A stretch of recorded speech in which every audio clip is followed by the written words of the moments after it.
Did you know that the U.S.'s national debt is over $19 trillion?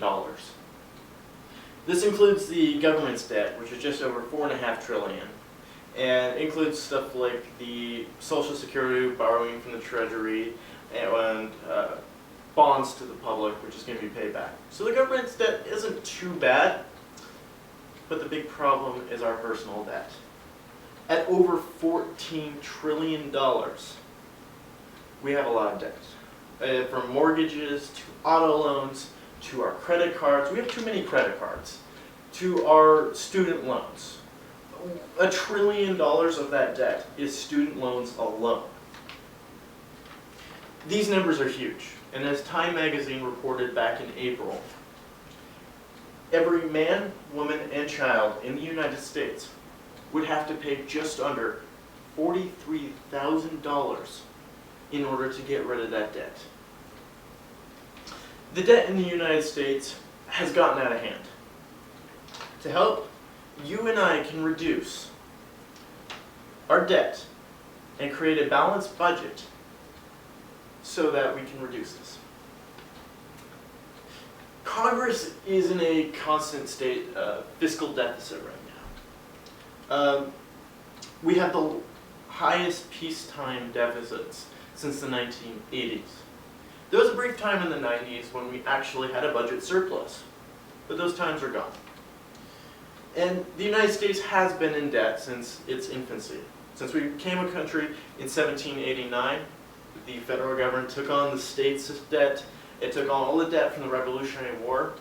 And during President Jackson's time and Jefferson's time, we tried to pay some of that off.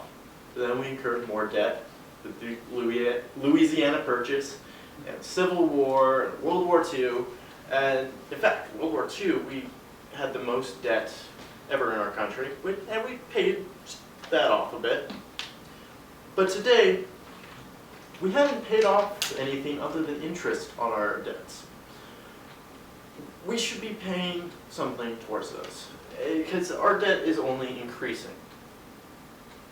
And as much as the monkeys in Congress may not think so, balancing a budget is not impossible. In a recent college classroom, a professor had 15 university students find ways to balance the U.S. budget. And they found a lot of different ways. One thing, they cut down on Social Security and Medicare, raising the age to 70. They dropped the war on drugs and decriminalized marijuana, taxing it, like Colorado and Washington have done, and they have done pretty well. And, well,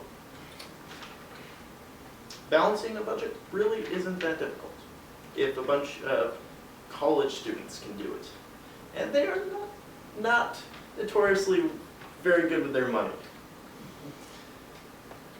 We can't really do much about the government's debt right now. And the government's debt is okay. It helps boost the economy. It keeps it from being stagnant with money going in and out with interest and paying it out to the public.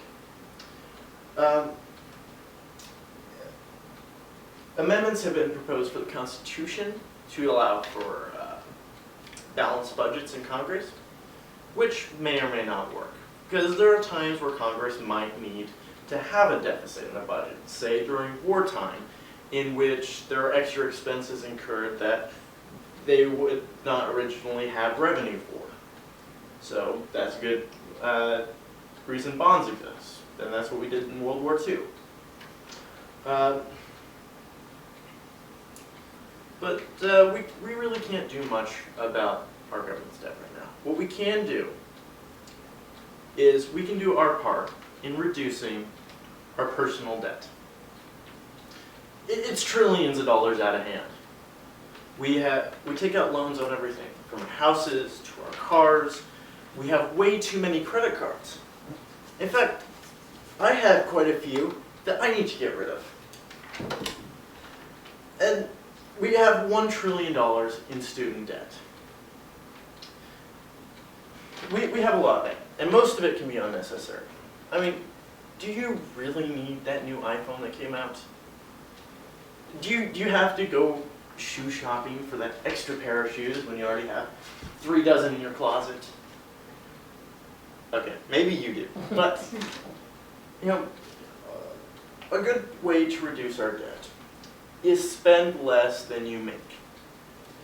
You create a balanced budget so that you can pay towards the debts you already have. You pay more on your minimums on your credit cards. And find a way to reduce the debts you already have, to become debt-free, and reduce the national debt of the U.S. Thank you. Right there. Can I borrow $50? Fine.